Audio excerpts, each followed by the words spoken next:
Assalamualaikum warahmatullahi wabarakatuh. Jumpa kembali dengan Banyuwangi Official. Oke, selamat siang semuanya teman-teman ya. Mudah-mudahan sehat selalu dan selamat menunaikan ibadah puasa. Untuk kali ini kita mau nonton lagi. Saat ini juga ada yang viral teman-teman ya, yang lagi trending, yaitu tentang Ridwan Kamil. Yang dimana menurut informasi dari video ini, Ridwan Kamil diperiksa KPK. Dan kita siapkan dulu untuk videonya. Dan mari kita dengarkan penjelasan dari Opung Barbella. Oke teman-teman, lanjut untuk videonya kita play. Let's go. Anak buahnya Bahlil Lahadalia kemarin rumahnya digeledah KPK. Yang mana satu itu? Banyak itu anak buahnya. Pengurus di Partai Golkar. Banyak pengurusnya, Bu. Wakil ketua umum. Bung, wakil ketua umum perasaan bukan cuma satu lah.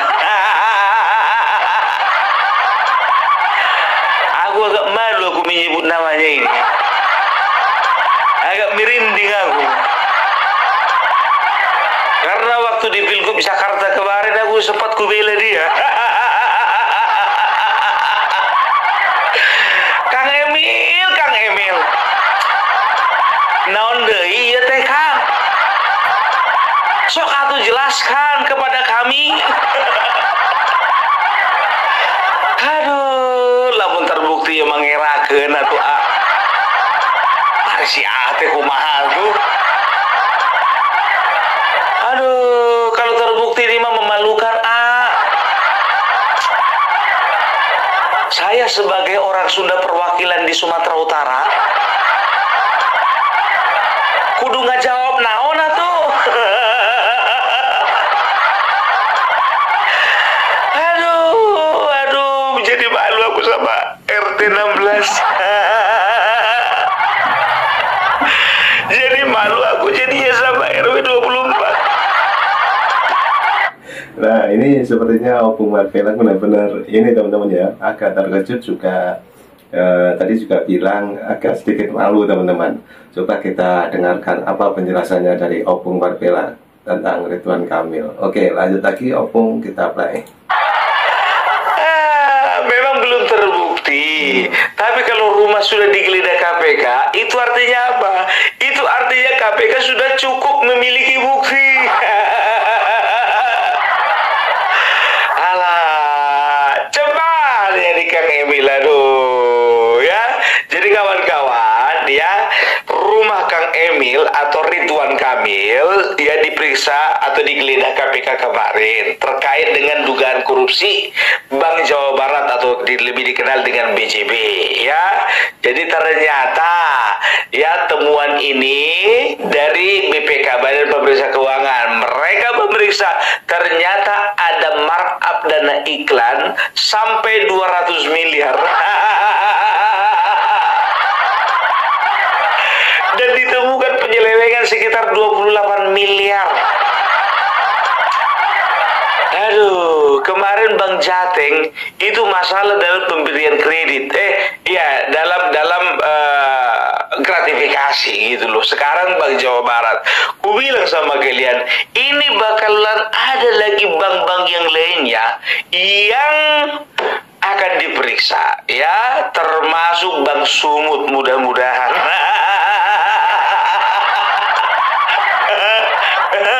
Kalau bisa pas secepatnya juga diperiksa itu. Karena Gubernur Sumatera Utara yang kemarin itu mana tahu nggak bersih, mana tahu. Jangan cuma Bang Jateng sama Bang Jabar, Bang Sumut juga Pak.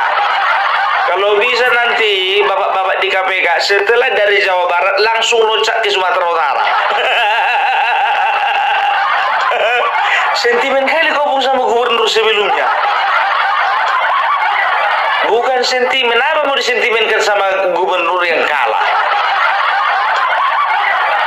Karena kemarin kan Edi Ramayadi. Tapi jujur aja lah aku bilang ya, kalau bicara tentang bank ya, aku kayaknya nggak mau lagi aku nyimpan uang di Bank Sumut ini, serius. Atau bank-bank daerah lainnya ya. Apalagi aku sekarang sedang mendapat kepercayaan ya dari teman-teman yang ada di channelnya Opung Parbelak, yang follow Opung Parbelak ya. Karena apa? Sekarang kan begini, aku mau cerita sedikit sama kalian nih. Teman-teman Opung Parbelak yang follow akun Opung Parbelak ya, mereka mendorong Opung Parbelak 2 hari yang lalu untuk ketemu Bapak Joko Widodo di Solo. Ya, untuk ketemu Bapak Joko Widodo di Solo. Aku bilang lah kemarin itu, jujur aja aku bilang, aku kepengen kali aku jumpa sama Bapak Joko Widodo, masalahnya aku nggak punya uang. Kan begitu, memang jujur aku nggak punya uang, aku nggak pencitraan, nggak punya uang aku, ya kan. Datanglah mereka, ada yang berinisiatif ya, mereka katakan yuk kita patungan yuk untuk mengongkosi Opung ke kota Solo.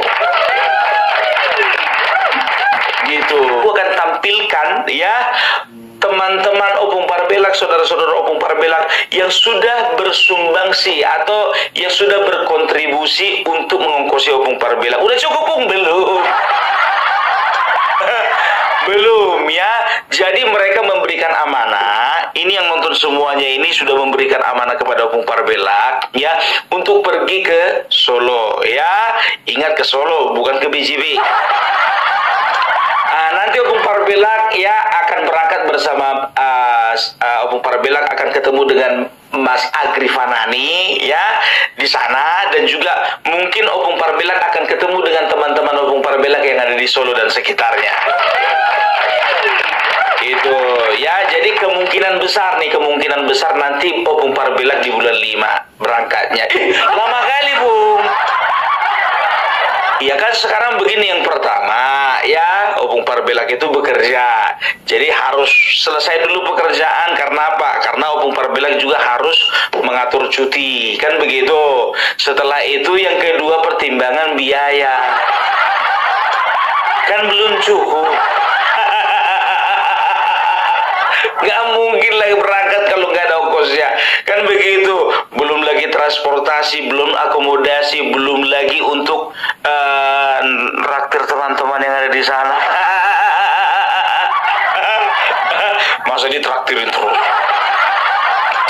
Ya, kita sama-sama menikmati lah teman-teman Opung Parbelak, kan begitu. Belum lagi uang untuk oleh-oleh. Enggak bercanda ya. Jadi bagi teman-teman yang mau berkontribusi ya untuk keberangkatan Opung Parbelak ya, untuk berjumpa juga dengan beberapa konten kreator di sana, pejuang, bukan aku bilang, katakan bukan konten kreator, lebih kepada pejuang-pejuang Bapak Joko Widodo ya, dan juga pendukung pemerintahan Bapak Prabowo ya. Jadi yang ingin berkontribusi boleh lewat super thanks, boleh lewat super stiker, boleh juga mau langsung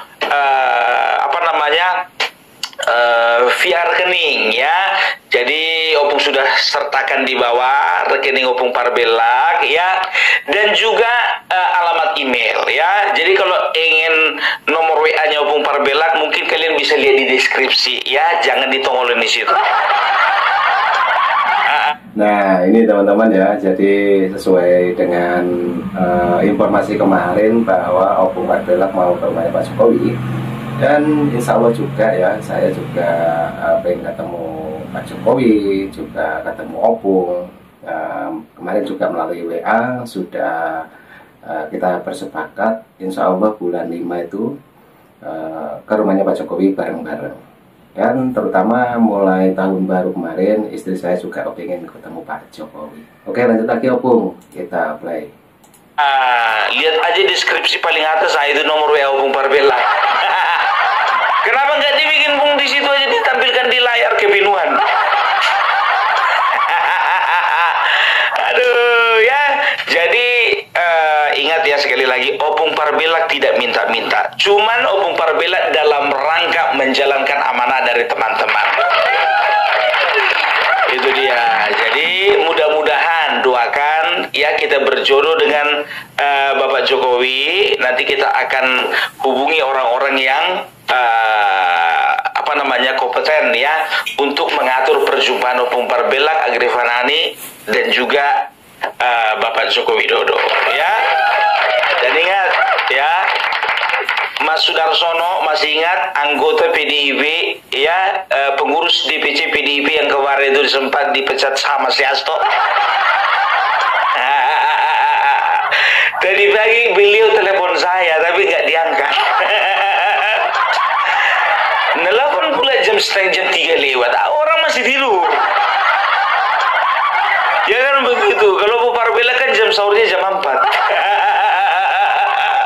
Makanannya nggak perlu dimasak, makanan sebat saji. Ya, jadi kita juga akan ketemu sama Bapak Sudarsono, nanti kita akan bicara panjang lebar di Solo. Gitu.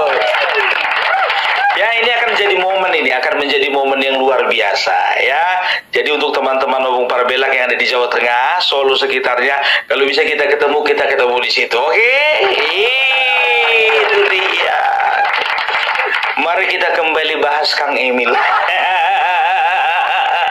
Ini ya, begini, ku bilang sama kalian, kalau dibongkar di satu-satu kasus ini Bang daerah ya, Bang Jabar, Bang Jatim, Bang Sumut, Bang apa lagi, Bang Sumsel, Bang Riau ya, ku bilang sama kalian, sedikit banyaknya ada peran kepala daerah di situ. Karena apa? Kepala daerah itu sebagai pengendali. Itu sebagai pengendali gitu loh ya. Kalaupun ada penyelewengan nggak nyampe ke kepala daerah, berarti itu kepala daerahnya itu udah termasuk golongan malaikat. Jadi kau tuduh Bung kepala daerah semuanya itu bermain? Enggak, ku tuduh semuanya bermain. Mudah-mudahan masih ada yang seperti malaikat. Kan nggak ku bilang semua. Oknum. Kalau di bangsa ini dibilang oknum kan juga biasa banyak oknumnya. Oknum tapi berjamaah. Aduh, ya. Kang Emil, iklannya apa sih? Kok nyampe 200 miliar? Aduh, jadi begini, sebetulnya kalau masalah bank-bank daerah ini, ya, memang betul harus mengiklankan diri. Karena apa?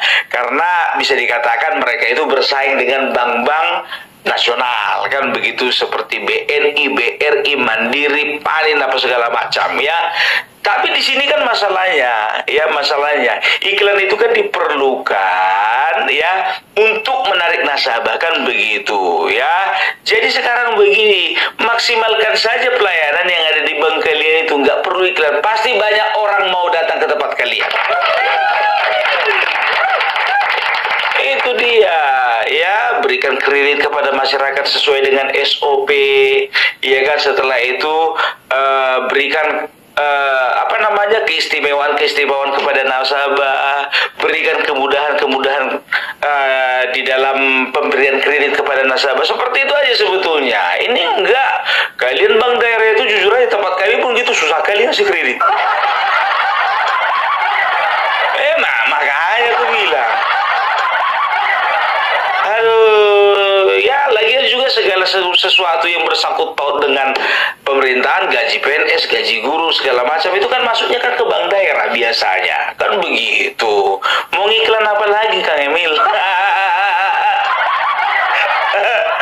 Aduh, ya mudah-mudahan memang belum ada rilis resmi dari KPK apakah memang Kang Emil ini terlibat atau tidak, ya kan. Kita hanya mendoakan ya supaya tidak ada keterlibatan yang signifikan kepada dari Kang Emil ini. Karena apa? Kalau sempat memang betul-betul terlibat, malu kita.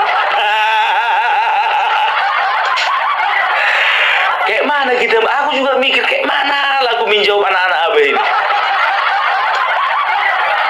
Kayak mana juga aku menjawab RT 16. Tapi aku optimis, ya kan?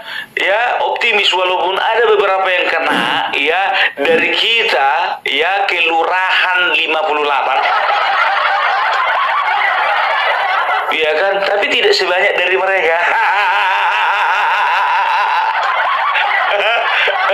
Lebih banyak bermasalah dari itu. Tapi ini gini, aku membaca begini. Memang betul-betul Bapak Prabowo memang betul-betul sedang memerangi korupsi. Dia nggak peduli. Ku bilang sama kalian, kawan lamanya saja dimakan. yang mendukung dia tahun 2014 ya, Muhammad Riza Khalid, itu anaknya baru diangkat. 2014 bukan tanggung-tanggung itu dukungannya Riza Khalid itu sama Bapak Prabowo. Ternyata sekarang anaknya diangkat, ya kan?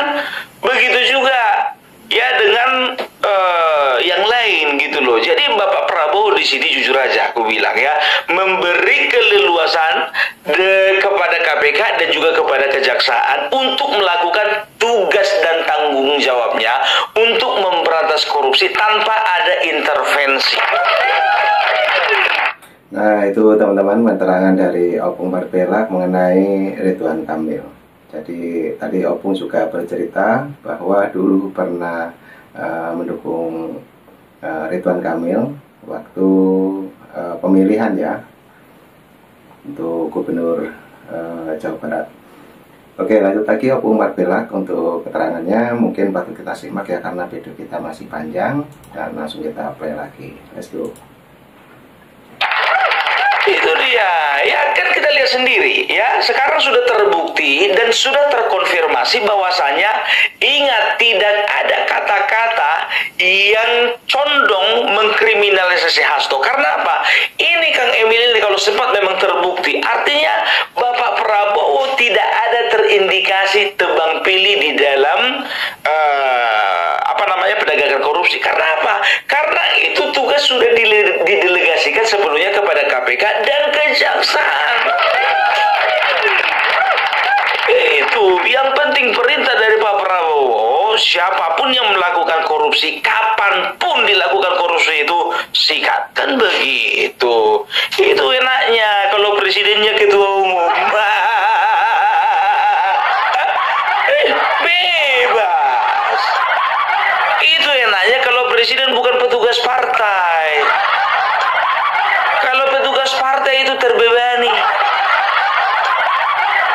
Ya, itu dia, ya kita lihat bagaimana Bapak Prabowo melayani masyarakat, walaupun pakai sepatu boot, nggak pakai perahu karet, walaupun hanya pakai sepatu boot, nggak naik helikopter. Padahal jujur aja aku bilang, uangnya Rano Karno sama uangnya Pramono Anung itu nggak seberapa uangnya Prabowo. Tapi ilmu badi makin berisi makin merunduk. Yang nggak berisi tegak gini. Kok nyampe ke situ kita? Ya, jadi di sini Bapak Prabowo betul-betul ya ingin membersihkan Indonesia dari yang namanya korupsi. Jadi tidak ada alasan para mahasiswa kemarin itu mengatakan bahwasanya Indonesia gelap. Nggak ada alasan. Akbar Faisal Ansensor mengatakan bahwasanya Indonesia itu perlu diberi tagar Indonesia gelap. Nggak ada alasan Koni, ya, Koni Rahakurdini Bakri mengatakan Indonesia gelap, rumah tangganya gelap. Ya, jadi udah terbiasa itu, maling teriak maling, dinasti teriak dinasti. Gelap teriak gelap. Coba bayangkan, coba aku bilang sama kalian analogi gini. Orang yang hidup dalam kegelapan makanya dia teriak gelap, gelap, gelap. Mati lampu contohnya di rumah, mati lampu, gelap, gelap. Ada lampu, lilin, lilin, lilin. Padahal di rumah orang tetangga semuanya terang. Kenapa rumahnya gelap? Habis token. Begitu juga mereka yang teriak-teriak gelap adalah mereka yang tidak dapat bagian, ya kan? Nggak dapat bagian jabatan, nggak dapat bagian posisi, nggak kebagian proyek, yang hidupnya diburu KPK, diburu kejaksaan, itu yang gelap. Ya, itu dia, makanya aku bilang, ya kan, selama ini mungkin Indonesia gelap gitu, tapi sekarang sudah dibuat terang. Kenapa gelapnya kemarin, teriaknya sekarang? Justru Indonesia ini semakin terang benderang. Lihat pengungkapan korupsi di mana-mana. Susah memang cerita atau ngomong sama orang yang otaknya gelap. Itu dia. Nah, sama seperti Opung Parbela sekarang ya kan, membahas Ridwan Kamil ya. Padahal Ridwan Kamil itu orang yang dibela Opung Parbela dulu waktu di Jakarta ya. Walaupun aku membelanya nggak total kemarin. Kurang total aku memang betul, jujur. Nggak tahu entah kenapa gitu kan, kok nggak bisa laku total gitu untuk mengapakan apa namanya mendukung Ridwan Kamil ini. Lebih total lagi aku mendukung Gubernur Jawa Barat sekarang Kang Deddy Mulyadi. Coba bayangkan kalian ya, ini juga masa-masa terang, masa-masa cerah untuk teman-teman saya ya yang ada di daerah Jawa Barat. Coba bayangkan kalian ya, udah pernah nggak Gubernur Jawa Barat pernah masuk ke kali? Kita masuk itu ke Comberan? Udah pernah belum? Baru Kang Deddy Mulyadi ya, itu yang terjun ke apa namanya, ke Sungai Citarum itu, ke kali itu ya, ke Comberan. Itu sih bukan sungai. Kalau Bung Parbela gitu mah bilang itu Comberan. Segala kotoran ada di situ ya, apa namanya, limbah rumah tangga, limbah pabrik, kotoran hewan, kotoran manusia. Nggak kubayangkan itu pas lagi nyelam di situ Bapak Kang Deddy Mulyadi ya. Ada yang ngambang. Nggak peduli dia, ya kan? Nggak peduli dia, masuk dia ditarik semua sampah yang bikin apa namanya, bikin penyumbatan itu ya, bikin tersumbat ya kan? Nggak taunya yang lain-lain itu ngerasa nggak enak terjun juga ke bawah. Sok atuh, coba bayangkan, Gubernur Jawa Barat pernah nggak selama ini begitu? Mau dibilang pencitraan? Oh enggak, Kang Deddy Mulyadi aku yakin 100% tidak pencitraan. Ya, lihat aja gayanya, coba kemana-mana dia sederhana ya, pakai baju putih, kaos putih, celana putih ya. Ya, dia itu selalu berbaur sama masyarakat gitu ya. Ya, walaupun ada dua ya tokoh yang bisa dikatakan sambil menjabat di pemerintahan tapi main YouTube. Yang satu Kang Deddy Mulyadi, yang satu Ganjar. Langsung nampak bedanya ya. Ganjar Pranowo waktu jadi gubernur ya kan, menjilang-jilang dia jadi calon presiden. Dia itu banyak dia itu bikin konten-konten ya, bantu mbah-mbah, bantu orang di apa namanya supir angkot, bantu orang jualan segala macam. Nah, kemarin setelah Pilpres kalah dia nggak pernah lagi bikin konten. Nggak pernah bikin konten. Tapi Kang Deddy Mulyadi getol, dia bukan cuma masalah apa namanya itu bagi-bagi apa namanya sosial eksperimen gitu, tapi ada masalah-masalah seperti di Cirebon kemarin kasus pindah, dia juga ikut ambil bagian.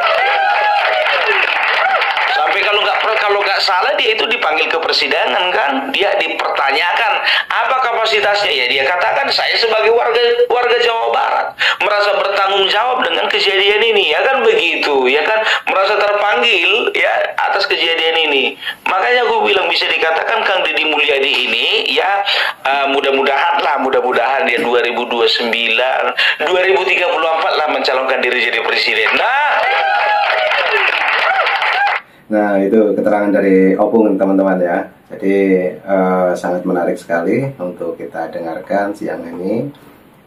Dan mungkin nanti teman-teman punya pendapat, silahkan tulis di kolom komentar saya. Karena video ini juga masih panjang ya mengenai Ridwan Kamil tadi. Opung Parbela membahas satu persatu ya teman-teman. Oke, kita play lagi untuk Opung Parbela. Kenapa nggak 2029 Bung, jatah Bapak Prabowo sekali lagi?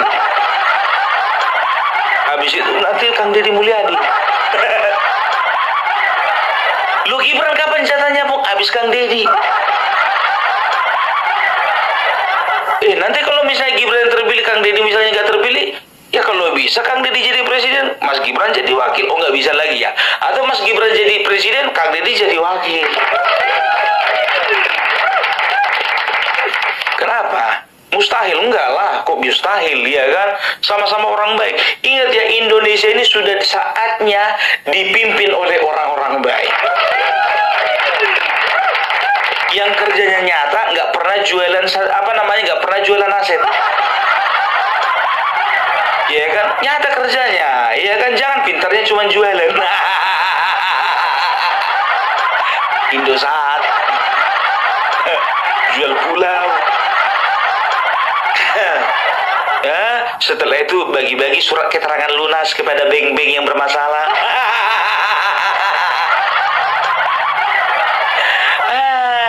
Udah itu mengkudeta lagi.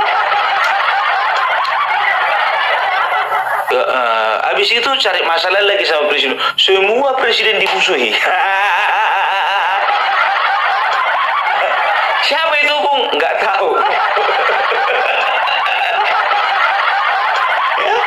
Ini saatnya Indonesia dipimpin orang-orang baik. Itu dia, ya. Jadi seperti ku bilang kemarin, ya. Ini setelah kasus Pertamina, ya, ini akan menyasar kepada BUMN yang lainnya. Ternyata bukan cuma BUMN lainnya, termasuk Bank Mandiri, Bank BRI, dan juga Bank BNI. Mudah-mudahan bersih, mudah-mudahan. Tapi ternyata langsung menyasar kepada bank-bank daerah. Karena apa? Ada peranan kepala daerah di situ.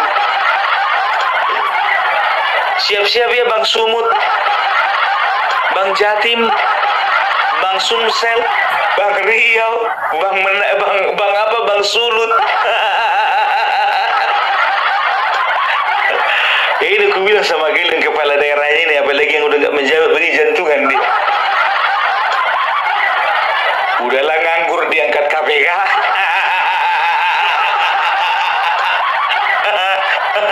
Aduh, pokoknya jangan main-main sama Bapak Prabowo sekarang. Bapak Prabowo perintahkan KPK, kejaksaan, ya, untuk gas semuanya yang pelaku korupsi, ya, nggak bisa bergerak.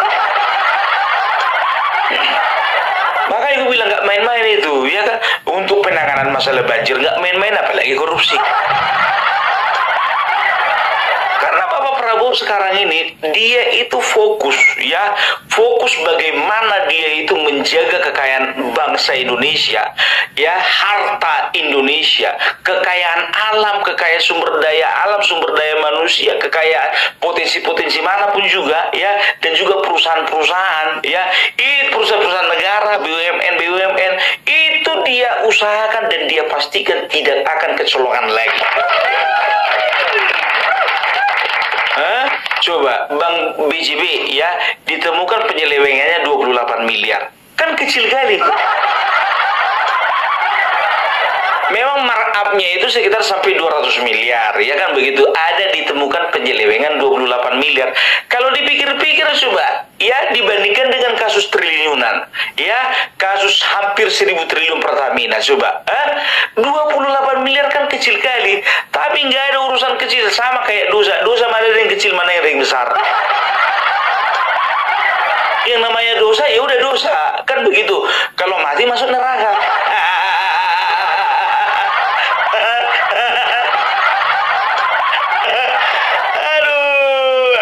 Makanya aku bilang, ya, jadi kalian itu juga, ya, hati-hati nih, jangan terlalu percaya sama yang namanya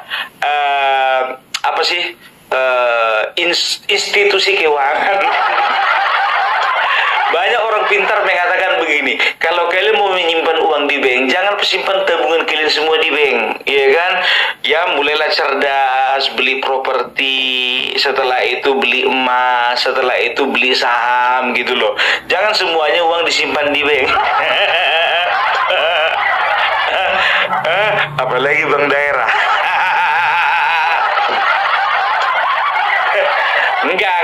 Enggak bercanda. Kalau itu bercanda, ya.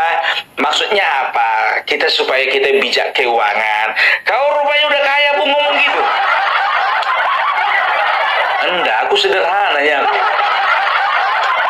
Aku ngomong kayak gitu karena nggak ada uangku di bank. Makanya mau belajar, ya kan, walaupun terlambat daripada tidak sama sekali. Itu dia. Ya pokoknya Bapak Prabowo, ya, itu kalau dia katakan, kita akan bersih-bersih. Bersihkan diri sebelum kalian dibersihkan orang. Ya, Bapak Jokowi begitu juga. Makanya aku bilang sama kalian ya, Bapak Jokowi ini sudah mengantongi banyak kali nama-nama koruptor. Iya kan, nggak tahu juga nama Ridwan Kamil ada atau enggak. Ya, eksekutornya itu Bapak Prabowo. Backingannya siapa? Ya kita lah, rakyat Indonesia. Iya, jadi bagaimana bangsa kita ini bakalan maju kalau misalnya masih ada korupsi, kan begitu. Kayaknya Indonesia ini perlu juga lah diterapkan itu sistem hukum seperti di Korea Utara. Nggak ada istilah potong tangan. Kalau contohnya kita korupsi potong tangan masih mending, ya kan? Kalau sempat langsung dor.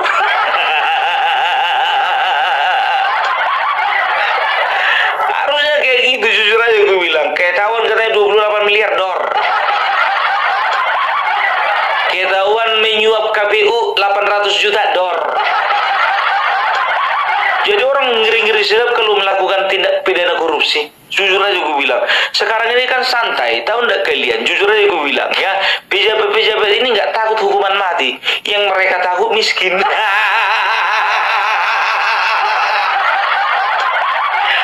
Satu-satunya yang paling mereka takut itu miskin. Mereka nggak takut Tuhan, nggak takut jaksa, nggak takut KPK, nggak takut hukuman mati. Yang mereka takut miskin.